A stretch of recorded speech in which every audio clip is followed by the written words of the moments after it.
4 ஆண்டு 11 மாதம் கழிந்த பிறகு தமிழக அரசுல என்ன தவறுனா ஒரே ஒரு தவற ஒரு விஷயம் மூலமாக நான் சுட்டி காட்டுகின்றேன்.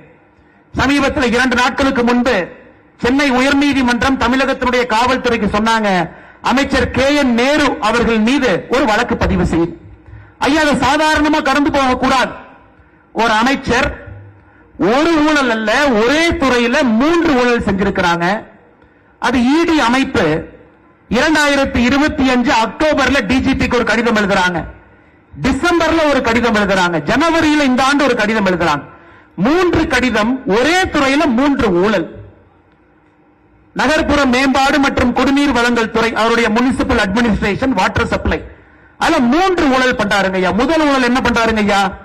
ஜூனியர் இன்ஜினியர், அங்க இருக்கக்கூடிய இன்ஜினியருக்கெல்லாம் வேலை கொடுப்பதற்காக 40 to 50 லட்சம் ரூபாய் பணம் வாங்குறாங்க. அது மட்டுமே 888 கோடி ரூபாய் பணம் வாங்கியிருக்கிறான்.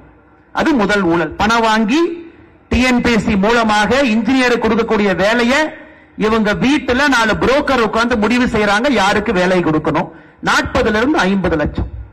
இரண்டாவது, குடிநீர் வழங்கல் துறை, நகர்ப்புற நிர்வாகத்துறையில் இருக்கக்கூடிய டெண்டருக்கெல்லாம் 7.5 to 15% கமிஷன்.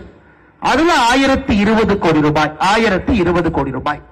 அந்த துறையில் இருக்கக்கூடிய அதிகாரிகளுக்கு டிரான்ஸ்பர் செய்வதற்கு அது 360 கோடி ரூபாய். 880 கோடி ரூபாய் புதிய வேலை வாய்ப்பு கொடுப்பதற்கு பணம் வாங்கியது. 1020 கோடி ரூபாய் கமிஷன் வாங்கியது டெண்டர் கொடுப்பதில். 360 கோடி ரூபாய் இடமாற்றத்திற்காக பணம் வாங்கியது. ஒரே துறை. ஆனா முதலமைச்சர் எந்த நடவடிக்கை எடுக்கல. நீங்க பார்க்கணும், 280 பக்கத்திற்கு மேற்பட்டு இருக்கக்கூடிய அந்த இடி டாசியர்ல மிக தெளிவாக எழுதுறாங்க. எந்த வாட்ஸ்அப்ல பேசுறாங்க, யார் முடிவு செய்யறாங்க, யார் யாருகிட்ட சொல்றாங்க, பணம் எங்கே வந்துச்சு. இந்த திமுகவை பொறுத்தவரை அதுலயும் பாத்தீங்கன்னா 10 ரூபாய் நோட்டு தான்.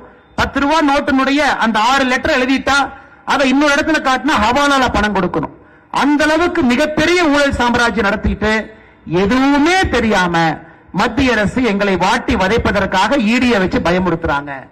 மத்திய அரசு எங்களை அடிபணிய வைப்பதற்காக ஈடிய வச்சு பயமுறுத்துறாங்க. இவ்வளவு ஊழல் செய்துவிட்டு கொஞ்சம் கூட கூசாம பொதுவெளியில முதலமைச்சர் வருவதற்கே வெட்கப்பட வேண்டும். அதுல ஈடி சொல்றாங்க, இந்த பணம் வாங்கியதெல்லாம் முதலமைச்சர் வரை சம்பந்தம் இருக்கிறது. திராவிட முன்னேற்ற கழகத்தினுடைய கட்சி நிதிக்கு இது போயிருக்குது. அந்த அளவுக்கு நேரடியாக குற்றச்சாட்டு வைத்து 5 மாத காலமாக எஃப்ஐஆர் போடாம நேற்று முன்தினம் சென்னை உயர்நீதிமன்றம் சொல்றாங்க, இது மாபெரும் தவறு, உடனடியாக எஃப்ஐஆர் போடுங்க. அன்பு சொந்தங்களே, ஒரே ஒரு துறையினுடைய ஒரே ஒரு அமைச்சரையை மட்டும் சான்றாக உங்களுக்கு சொல்லுகின்றேன். இதெல்லாம் யாருக்கு பாதிக்கும்? உங்க குழந்தைகளை பாதிக்கும்.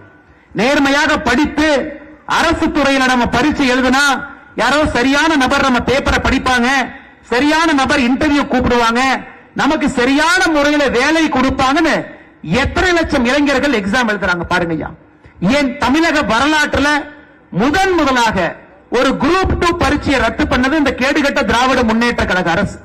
2 வாரத்துக்கு முன்னாடி ஞாயிற்றுக்கிழமை சுதந்திரத்திற்கு பிறகு தமிழகத்தில் குரூப் 2 பரீட்சையை நம்ம நிறுத்தி வச்சதே கிடையாதுங்க. பல ஆட்சிகள் வந்திருக்கின்றார்கள், பல ஆட்சிகள் சென்றிருக்கின்றார்கள். ஒரு குரூப் 2 பரீட்சை நடத்த முடியல. நடத்திய பரீட்சையும் கூட ஊழல். அப்ப யாரை பாதிக்குது? உங்க குழந்தைய பாதிக்குது. அரசை பொறுத்தவரை நேர்மையா இருக்கணும் ஐயா. அரசை பொறுத்தவரை அரசு பொய் சொல்லக்கூடாது. அரசு பொய் சொல்லக்கூடாது.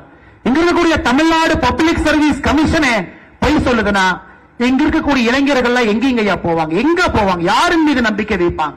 அதனால் திராவிட முன்னேற்ற கழகத்தினுடைய ஆட்சியில தான் முதலாக அரசு பொய் சொல்லி பார்க்கிறோம். அரசே பொய் சொல்லி, ஒரு துறையிலும் பொய் சொல், மிக தைரியமாக பொய் சொல். நான் பொய் சொன்னா அதற்கு எந்த விலையும் கிடையாது, மக்கள் ஓட்டு போடத்தான் போறாங்க அப்படிங்கிற கூட்டு நம்பிக்கையில அவர்கள் நடந்து கொண்டிருக்கின்றார்கள்.